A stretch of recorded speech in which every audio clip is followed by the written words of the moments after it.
Everybody, welcome back.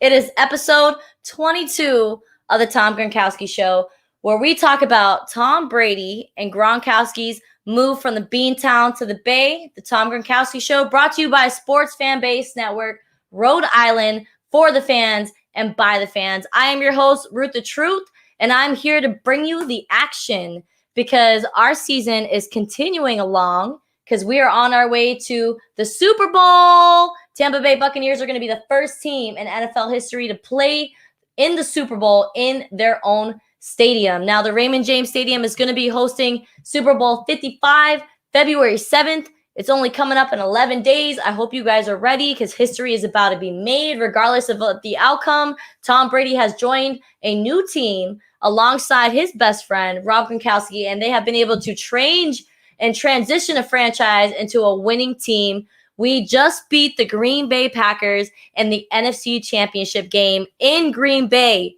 Road Warriors is what I'm calling the Tampa Bay Bucks right now. They've been able to change their season around after being 7-5 going into the bye week. They've been undefeated, almost undefeated after losing to the Kansas City Chiefs in week 12. We've been nonstop ever since. 7 games in a row we've been able to win, led by Tom Brady himself. Now, without further ado, I'm going to be bringing my co-host in here so we can get talking. Hey, Coach, welcome to the show. How are you doing? We're at episode 22. How you feeling? I'm feeling good. How about you? I'm great. I just wrapped up a segment of Beauty in the Cleats from FanStreamSports.com. Me and Kelly Chakosky definitely broke down all the NFC and AFC championship games. We're super excited that we live in the Bay Area where they're going to be hosting Super Bowl 55. Now, I live 0.6 miles away from the stadium. Literally can hear the cannons from my house. So I'm smack middle in the, with everything that's going to be happening, all the excitement that is around the city. You see flags raised everywhere. Now, originally, I'm not a Tampa Bay Bucks fan, but I am now because Tom Brady has made a believer out of me. So I am doing great. I'm excited. What did you think about, this season? Let's jump right into it. What did you feel on the season as a whole before we break down the NFC Championship game? I feel that the season was a success, not a complete success because we're not done yet, but it has been going in the right direction. Really, all we have to do is just keep the same formula that we've been doing. I've been saying it before we even hit playoffs.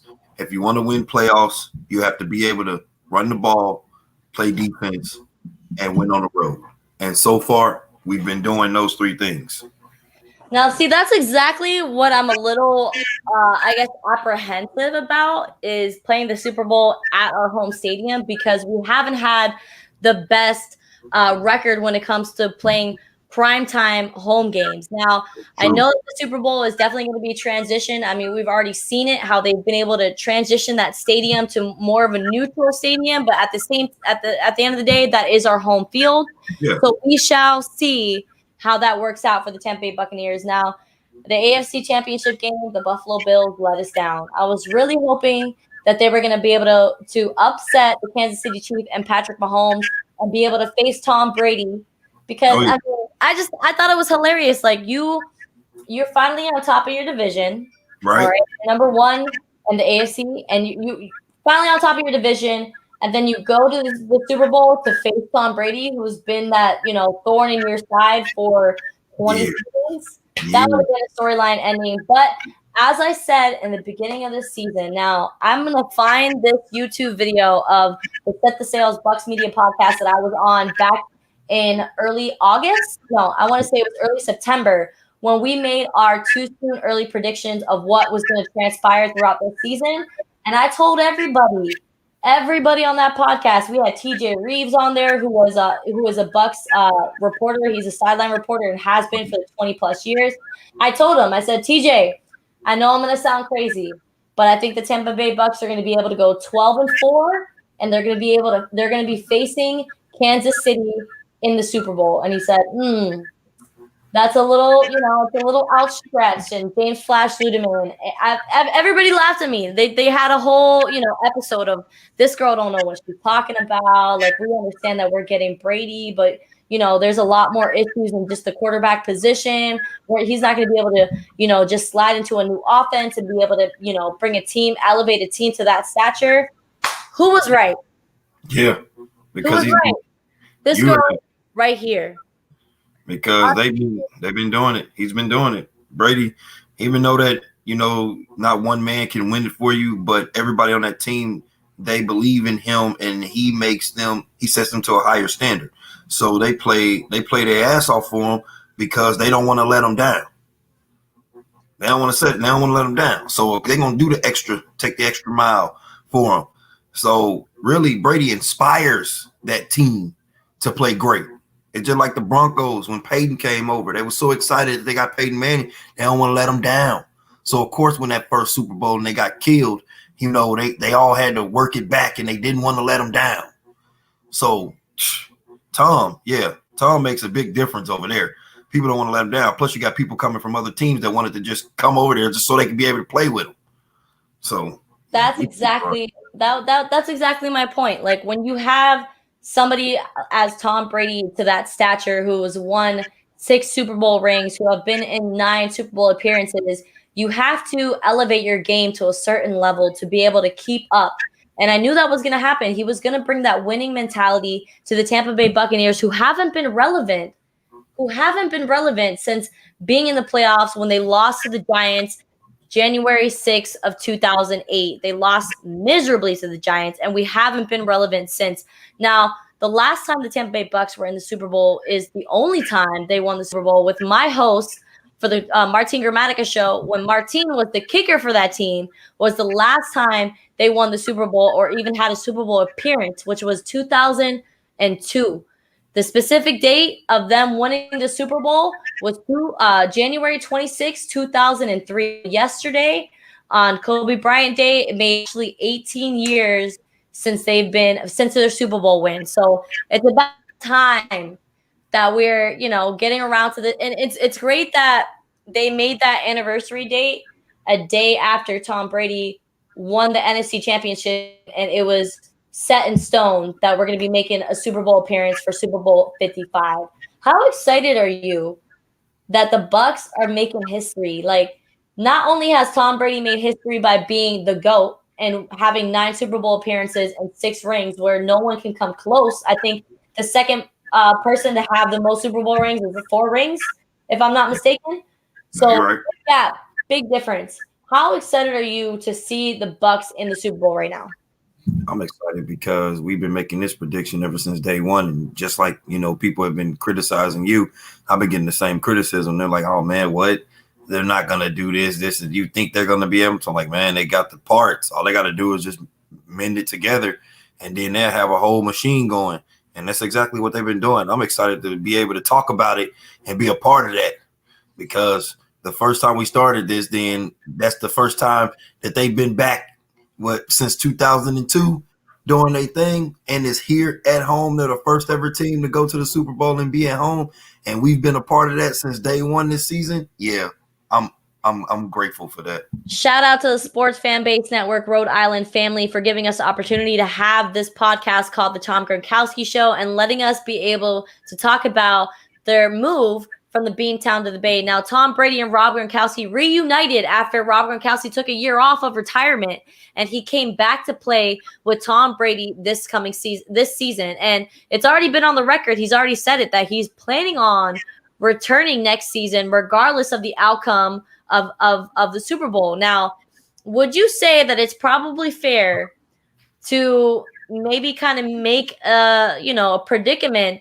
or make a prediction that Tom Brady is going to return next season, regardless of the outcome of February 7th? Yeah, Tom's not done. He's going to come back. He's going to come back. The only way Tom is not going to come back is if something bad in the locker room happened. That's the only way. And I don't think anything is going down like that, because we wouldn't be in this position that we in right now. So no, Tom will be back. Tom doesn't get touched.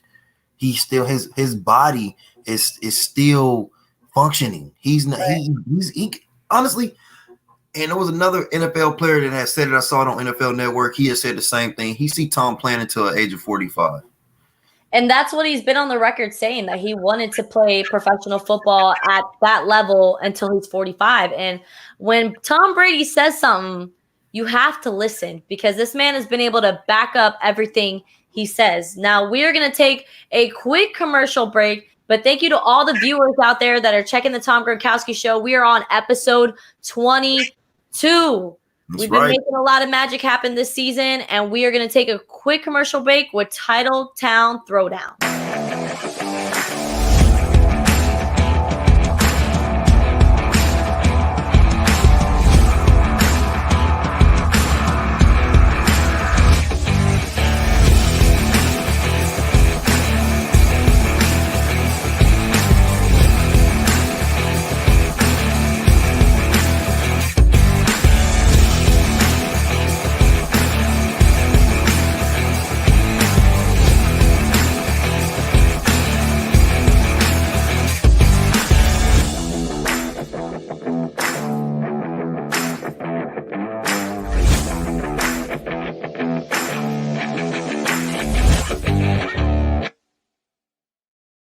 Title Town Throwdown every Thursday night with Nick LeBlanc. Now, Coach Jay, Nick wants us to join us. I don't know about tomorrow, but maybe the following Thursday. He wants us to join us on his show, and I know that he will return the favor and jump on the Tom Gronkowski Show, but he wants to talk about the Title Town Tampa. Now, Tampa's always been like a small market when it comes to their sports team, and I feel like in the past couple years, we've been able to make an explosion on the map. Now we have the Tampa Bay Lightning winning the Stanley Cup.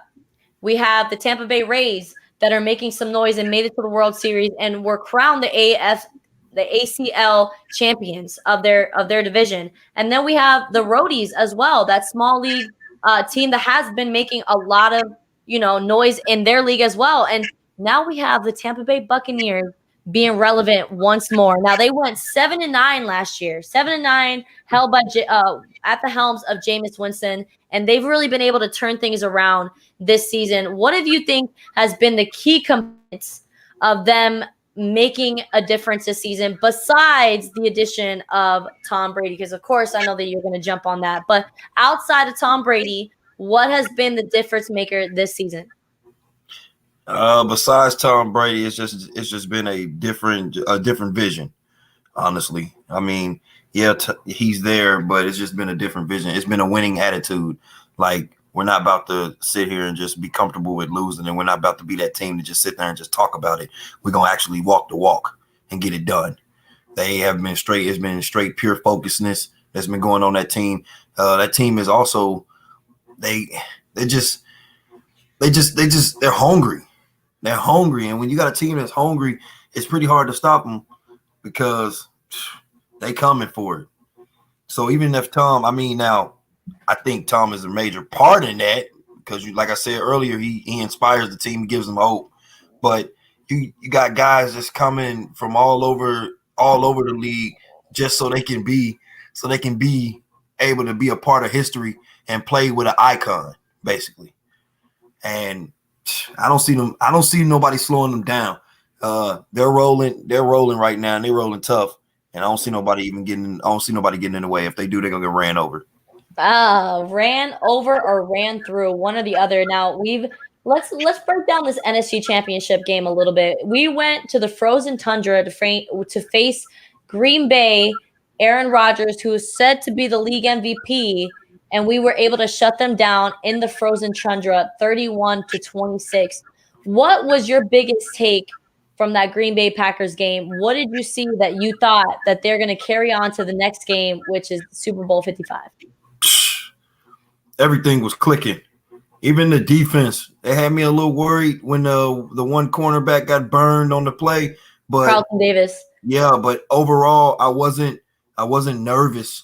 Like with the Saints game, I know they was winning, but it's the Saints, and I know the history between them two teams. So I'm like, this game, I was like, let's see how it goes at the beginning. But as soon as they blew the first whistle and we got going, I was like, okay, yeah, we own them. And then on top of that, you just you just see the way that everybody was like assignment football. Everybody was playing assignment football, and they was having fun. They showed up. They showed up with a chip on their shoulder because they looked like they was the bad guys in town, and they came to take it because Aaron Rodgers was looking around left and right and didn't know what was going on. And for them not to go on forward on fourth down with Aaron Rodgers as the quarterback, you know that y'all over there confused. You are in that coordinator's head. You and messed him up so bad that he forgot that he got Aaron Rodgers right there. And that's insane. That was the point of the game where I kind of just sat back and was like, okay, like we're getting to this 2-minute warning, and I've been in a situation where I've seen Aaron Rodgers turn games around with only 1 minute and 13 seconds on the clock. So like any time on the clock is going to be a difference maker for Aaron Rodgers. And for them to decide to kick a field goal when on fourth down, when they were in the red zone, when they were in scoring position, they didn't even have they had 8 yards to go to be able to score a touchdown and then go for the 2-point conversion and possibly tie up the game. Now, I know the Green Bay Packers had that, clean cut offense. It's not a risk it biscuit mentality that we've seen in the Tampa Bay Bucks. But I mean, this is the NFC Championship game. This is win or go home. Yeah. So why would you not give the ball to Aaron Rodgers, who's had almost a perfect game? Not a single interception by Aaron Rodgers. He took 5 sacks though. Yeah, he got 5 sacks. Go ahead, Coach. How do you feel about that? I don't understand. Why would they do that? I don't get it. Like, why would you not go for it on fourth down when you got this man right here? It's Aaron Rodgers. I was just confused. Like, I was like, wait a minute, hold up, what they doing? Then I'm like, okay, now coming from a coaching standpoint, you can go in that situation about like 2 ways. One, if I trust my defense just like that, then I'll be like, hey, we don't need to go for it. Go ahead and kick it. We're gonna get the ball right back anyway because they can't move the ball on us. But that defense was a little iffy because they was getting penalties and all that. Matter of fact, the defense for the Packers is the one that ended the game and helped us win even quicker because pass interference. I don't know why defensive backs grab on each other. Tyler Johnson, yeah. Yeah. I don't know why they do that and think they're gonna get away with it. Within 5 yards, you can beat the man up as much as you want to, do whatever you want to. After that, let them go. And as you're a professional defensive back, there should be no reason that you should be getting burned. He's a professional receiver. You're a professional defensive back. You should at least be head to head. You shouldn't be getting burned. It just seemed like they were tired. I know it's the end of the game, but I mean, from the very beginning, I felt like the refs were letting them play. The refs weren't calling these cheap shots, offensive pass interference, none of that. We didn't see any of that throughout the game. But I want to say that there has been a lot of controversy and discussion of whether or not the refs miss some really key, offensive penalties. And it's like, at the same time, it's a championship game. You can't blame it on the refs. Don't take that into consideration because at the end of the day, you just had to play better. I mean, we've been on the opposite. The Tampa Bay Bucks have been on the opposite end of that plenty of times. There have been many situations that we found ourselves in that, okay, well, if the refs would have called the correct call, if the refs would have threw a flag, it would have been a difference maker. But then what have we been told all these years? Don't make excuses. Don't expect the refs to hand you the game.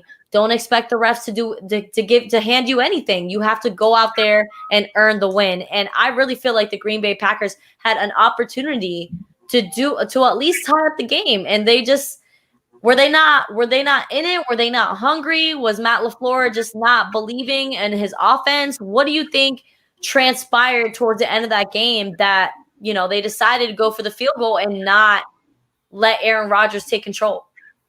Honestly, based on his decision, it seemed like he didn't trust his quarterback, which would be stupid to say. It's Aaron Rodgers. Come on now. So I don't understand what he was thinking. And just like Aaron Rodgers even said after the game, he was like, well, I didn't know that we was going to kick the field goal. If I knew, basically he was saying, if I knew, I would have did something different on third down. But I can't. But at the same time, that was on third down. Aaron Rodgers, they should have even been on fourth because that was a spot for him to run and take off. I know. He didn't take it. He kept just eyeballing just Devontae Adams. Like, man, we know the game plan. If I'm coaching against them, hey, man, make everybody else beat us. Just stop 17. Wherever 17 is at, that's where the ball's going to be at. They're going to try to get it to this guy as much as they can. They didn't play situational football. They was over there just trying to hurry up and just throw it to the one guy because basically that's who he tried to target throughout the entire game. 17. It's cool to do that when you had Randall Cobb and all them back with Devontae Adams and all them because you got different guys. And he got different guys now, but he don't trust those different guys like he do with Devontae Adams because Devontae Adams is the man that's been there with him longer. So he knows him. But at the same time, I can't just blame it on the coach. I got to blame it on Aaron because Aaron had a part in that too. You could have took off. If I'm coaching him and he say come on the sideline, man, why you ain't take off? That's a touchdown. Take off. Any other time you do. I'm not convinced that he would have been able to make a touchdown, but I will say that he had at least 6 open yards from the 8-yard line, and he could at least got to like that 1-2 yard line. He would have been right there. I mean, he definitely would have took a serious blow because they had Devin White right there just ready to, run him over. Yeah. But I don't know. I feel like a lot could have been differently, and that a lot could have been done differently in that fourth quarter. But I'm just happy that the defense for the Tampa Bay Buccaneers were able to stop them and put them in their place pretty much and let them know like, hey, you guys scored a couple of touchdowns in the second half, but you guys aren't coming back. You guys aren't winning this game. We are stamping our ticket to the Super Bowl, and we are making history. Yeah. All right, guys, we are going to take another quick break. And when we come back, we're going to dive a little deeper into this NFC Championship game. Stick with us.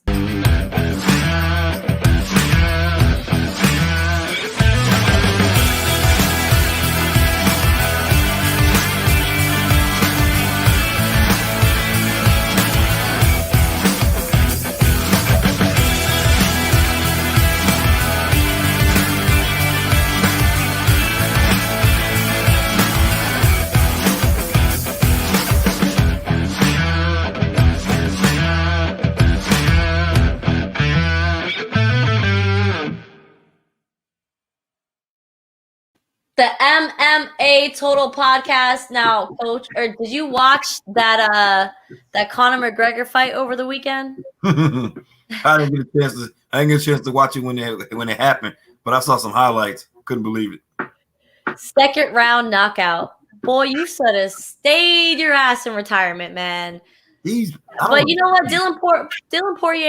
Dustin Poirier really put in that work though. Like you could tell that he came to that fight ready, not only physically ready, but mentally ready as well. Like he knew what he had to do to come up victorious, and he did exactly that. He executed, and he did not let Conor bully him around that ring. Like you could tell that he was mentally in that game, and he was ready to take the blow when he needed to. There was a couple times where he took a hit from Conor and then he just looked at him and laughed like, haha, you got me, but I'm going to get you back. And it was really entertaining, but it was quick. I didn't think that was going to go in 2 rounds. He never let Conor get started. That's what you got to do against a guy like that. Conor is an animal. If you contain that animal and keep that animal caged, you'll be fine. You'll be fine. Don't let him get going. And then toward the end, when he starts getting frustrated, and now, a lot of people asking me like, well, what you about to do now? Open up the cage now. Let him out now. Let him out now. Yeah, he tired. Now you're going to open up your cage as well. Go. And we'll be good. We'll be good now. But it was an exciting fight. And I know that, Poirier definitely executed when it came to let me get these leg kicks in. Let me soften him up. Let me take him off balance. And then I'm going to just keep firing blows and not stop. Because as he's a couple times when he caught him with that right hand and he saw Conor kind of stumble and not be able to hold his balance because his leg was already messed up. That's when he was like, I got to just keep going. I can't stop. Finally. See, a real trained killer. I am tired of people when they see somebody stumble, they stop and get stuck and look at them like, hey, go. That's the time. You see it. Yeah. You know what that means. Yeah, you see know what that means. Get over there. You know what that means. Hurry up and jump on them now. I know, Coach, that you have a wrestling background, so you know all about that, opening up the cage and unleashing some hurt when it comes to somebody showing signs of weakness. And that's where Connor messed up, is he showed that he was weak. So, but you know what? This is the Tom Gronkowski Show, episode 22, where we talk about Tom Brady and Rob Gronkowski's move from the Beantown to the Bay, brought to you by Sports Fan Base Network Rhode Island, for the fans and by the fans. And let's jump right back into the NFC Championship game. What do you think the Bucs could take from that game to take with them to the Super Bowl? What did you see from that Green Bay Packers game that you want the Bucs to replicate that for Super Bowl weekend? They can play man defense, because against the Kansas City Chiefs, they're going to have to play man defense. Matter of fact, that's how Kansas City be beating people. If you can play man defense across the board, you have a better chance, because now you got straight athletes out there and you ain't got to worry about nothing in the back when it comes to the back half of the defense now, because everything else is in front of you because of the people that you have in the box. Coach, I don't know if you remember week 12, but Todd Bowles kind of went into that man coverage early in the game, and I feel like that's why Tyreek Hill was able to put up like 200 yards in the first quarter. Yeah, they let those cornerbacks, those safeties weren't ready to contain somebody like Tyreek Hill. So when it comes to doing that man coverage, I'm not 100% convinced. I think that 3-4 defense is really what's going to work for them. But I mean, we shall see. What I saw from that game offensively was those plays seemed like they were rehearsed. They were ready. Like, pretty much Brady was putting the ball where it needed to be, and the players and the offensive power or the offensive weapons were getting to their spots. And I loved it how, Brian Leftwich took a chance, and Bruce Arians called that when they were on the 4th and 3 and right before the half. And there was 14, 13 seconds left on the clock. There wasn't a lot of time left. And they decided to, go for on 4th and 3. They threw it to Leonard Fournette, who was able just to get enough to get that first down. And then the very next play, they weren't expecting little Scotty Miller to get over in the end zone and get wide open. They weren't expecting that. The cornerback for the Green Bay Packers let him just fly right by him and left him wide open. And Brady just right into the end zone, just dropped it like a dime. Like, that part right there, I was like, you know what? They came to play. They came ready. And Green Bay Packers are not – they're underestimating our powerhouse offense right now. They're underestimating them, and they got burned. Yeah, they had a rude awakening, the Green Bay Packers. But I'll take you back to what we was talking about when it comes to, even if they are in the 3-4 defense, they got to have a coverage behind it. And if they sit back and just sit back there and sit back in zone and let Patrick Mahomes pick them apart, they're gonna have to send some blitzes, and they're gonna have to man up. They're gonna have a pair and man up. With the Tyreek Hill situation, what I would do is I would still go man coverage, but I would double him. Wherever you go, there's gonna be two guys. So I'm gonna have a guy on the left of you. So if you're lined up in front of us and you are on my quarterback is over here. So if you're on my left side of my field, which would be the offense's right, I'm gonna have the cornerback. He's gonna be shaded over a little bit, favoring toward the left. So yeah, you're gonna be like, oh, well, he's giving me the inside. Yeah, that's what I want you to think. Because my guy that's over there doing the double bracket is gonna pop you in your chin. So yeah, you can think that. We can go, man, as long as we just contain that guy. But at the same time, everybody else can't be getting burned, and grabbing people ain't gonna do it. Up front, defensive line, I need y'all to keep going. Y'all got to Rodgers and all that. But against Patrick Mahomes, he's gonna keep moving, and he's a little younger, and he gonna keep. This kid's got some skates on him. He's gonna keep trying to move, and he can throw it. Doesn't matter. Backwards, forward, sideways. Doesn't matter. One hand, two fingers.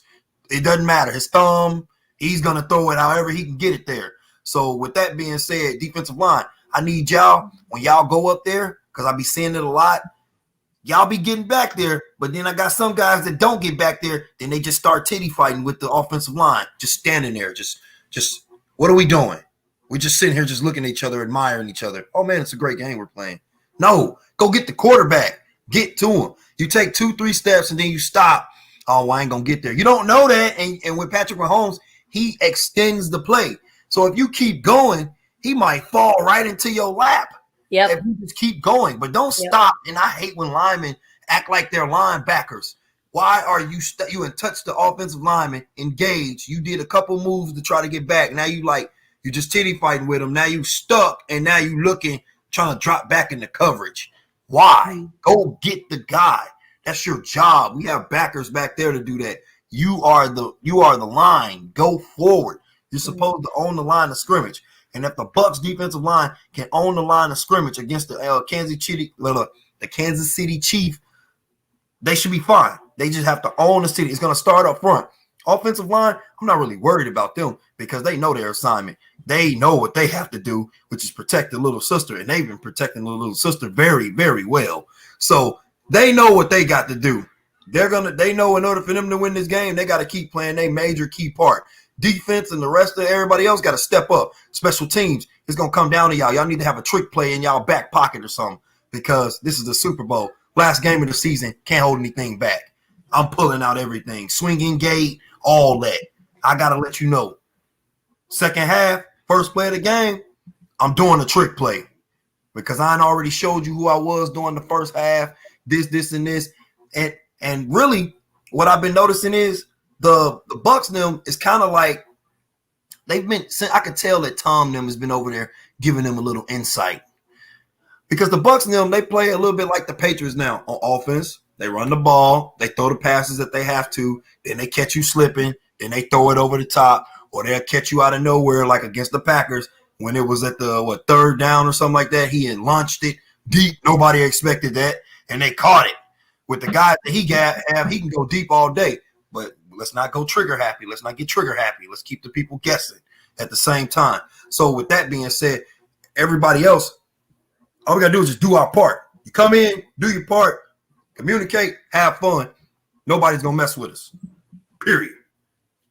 Point blank, mic drop. Let's go.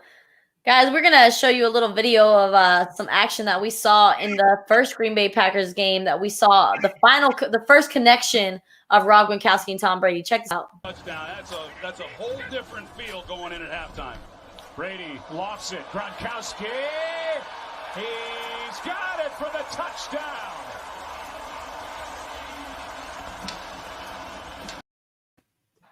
Man, Brady and Rob just make that perfect connection at whenever. And I feel like this season we've been seeing a different side of Rob Gronkowski. We haven't been seeing the same tight end that is used throughout the whole entire game that we're used to seeing in New England. We've seen a more of a let's keep Rob sideline unless we need him to get in there and do some blocking for the running backs and protecting Brady as well. But let's also give him these plays that nobody's expecting late in the third, fourth quarter where he's able to get some serious yardage. We saw that.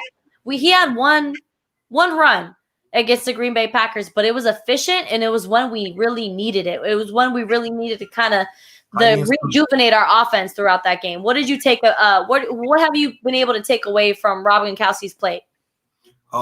They've been doing a lot of tight end screens with him. On that last play that you're talking about, that was a tight end screen. It's perfect when you got so many guys as pass rushers that's coming towards your offensive line trying to get to your quarterback, especially if they haven't been getting there, so they're getting a little frustrated and they're trying to hurry up and do their hardest. So then you let them in. It's called an invite block. I invite you in, let you in. Oh no, you're going to get my quarterback. Psych, he threw it over your head. We're already gone. We're hitting skinnies now. That's basically what they was doing. I've been getting a lot of take from Rob playing. Rob is having fun again. Even when he spikes the ball and the way he dancing and moving again, he ain't got it going now. He ain't got out the rust. The rust is off of him. He's got it. He's ready to play. And really, they woke him up now because he back in the Super Bowl. And I know Rob want to make some history with Tom. And I know they love Bill. I know they do. But I know when they be at home, they like, throwing it in his face. Like, he thought we needed him. Yeah, we do this. I know they do.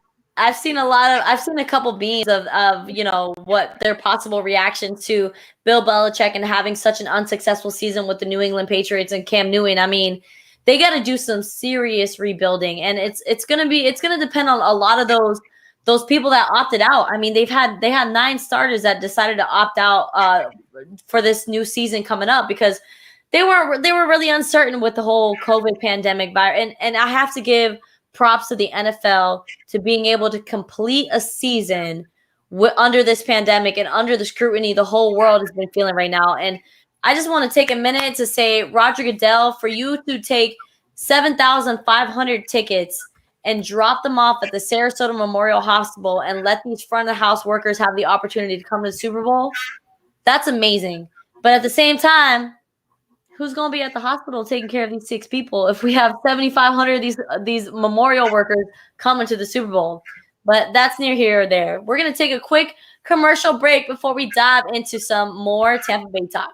Stick with us.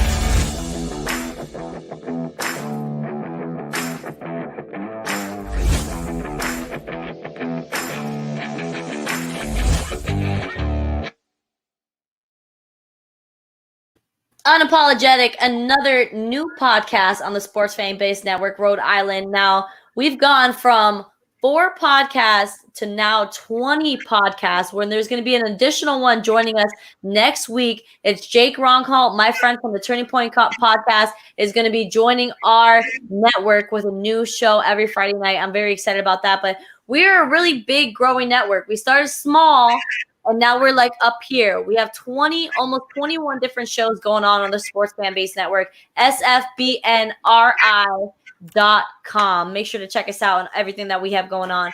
Coach, I want to know, I read an article about Tom Brady was almost going to change his jersey number to jersey number 7 due to the fact that he had a feeling that this was going to be the season that he got his 7th ring.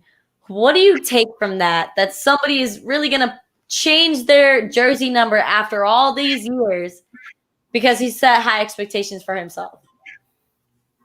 Don't do that. It's a little, you're not acting humble right now. You're trying to, no, don't do that. It'll backfire in your face. Don't do that. Just keep everything the same way. Stay number 12. No, but I'm saying before this article that I read said that before the season started, when he first joined the Tampa Bay Bucks, that's when he was thinking about changing his jersey number to jersey number 7. Yeah, I understand. Don't do it. Stay humble. Keep your number 12. Only way you should have to change your jersey is if somebody else had your number. But you, right. Tom Brady, at the end of the day, even if they had your number, I know that they would have been like, hey, yo, Tom, check this out. I've had number 12 for this many years. It really means a lot to me, since I was going through school and all that. It meant something with my family. But you're Tom Brady. And if you want number 12, you can have it. I'll get another number. You can have it. So, no, don't do that. You're trying to throw stuff in people's face, and you no, don't do that. Be humble. Be humble. Be humble, my friend. Be humble, and you will have a long, successful journey. And that's, I feel like, a lot of people want to talk about, Tom Brady's success, but it's like, I think a lot of it is good karma, because from the people that have been around him, from Martin Gramatica, the co-host from the show that I do, he tells me all the time, like, Tom Brady was such a nice guy. He was so inviting. I was new to the team, and he treated me like I was everybody else. And he kind of treats everybody with the same respect. And he doesn't walk around with his nose up in the air. Like, he knows that the media does a good enough job, giving him clout and putting him on the top, that he doesn't need to do it himself. So that is really awesome to know that somebody to his stature, somebody as good as him, doesn't really project that type of energy, and that's probably why he's been blessed in so many ways. Oh yeah.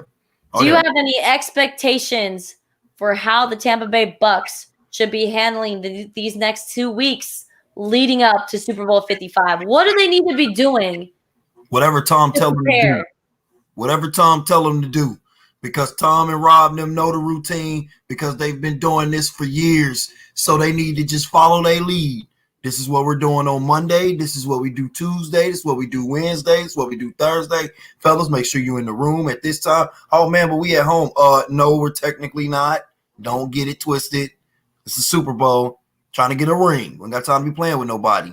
You need to be telling Bruce if somebody decide to go to a Rick Ross concert or something like that and they show up late to the meeting, they ain't playing. Ask Butler.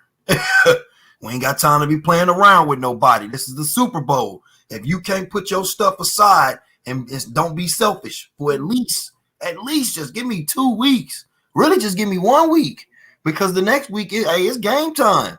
But just give me 1 week. Don't being selfish. Let's get this ring the night, and from then on, you do whatever you want to do. Then it's off season. Just come back ready the next season, ready to reload. Come back ready for next season. That is an expectation that I have, that regardless of the outcome of Super Bowl 55, that Tom Brady and Rob Gronkowski are going to be back in the Bay. It's going to happen for at least another year because everybody wants to see Tom Brady play for at least one more season. Coach, before we wrap up tonight's episode, because I got to get to bed, your girl is tired. Do you have any final thoughts before we wrap up episode 22 of the Tom Gronkowski Show? I just want to finish up what I was saying earlier. This team, they play a little bit like the Patriots on offense. What they do is they've been running it, keeping it short. They play situational football. But defense has really been impressing me because they've been playing like the Patriots a little bit. They'll sit there and they let you do your thing, and they reading you the entire time to figure out what you're doing. Once they figure out what you're good at, then it seems like they take it away from you, like Bill Belichick used to do. I'll take away what you're good at and make you have to beat me another way. So, me personally, Tampa Bay, don't mess up what you got going on. Just add some more gasoline to that fire so we can make it bloom even and blossom even more at night in the sky when we holding up that ring and that trophy. Let's go. All right, everyone. That is going to be all for us. I am Ruth the Truth, and this is Coach Jay Morgan. Make sure to tune in next Wednesday at 9 o'clock because we're going to have some special guests joining us to talk about Super Bowl 55 and the history that's being made in the Tampa Bay area. You guys have a great night. This is episode 22 of the Tom Gronkowski Show, brought to you by the Sports Fan Base Network, Rhode Island. Everyone, have a great night.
That's a whole different feel going in at halftime.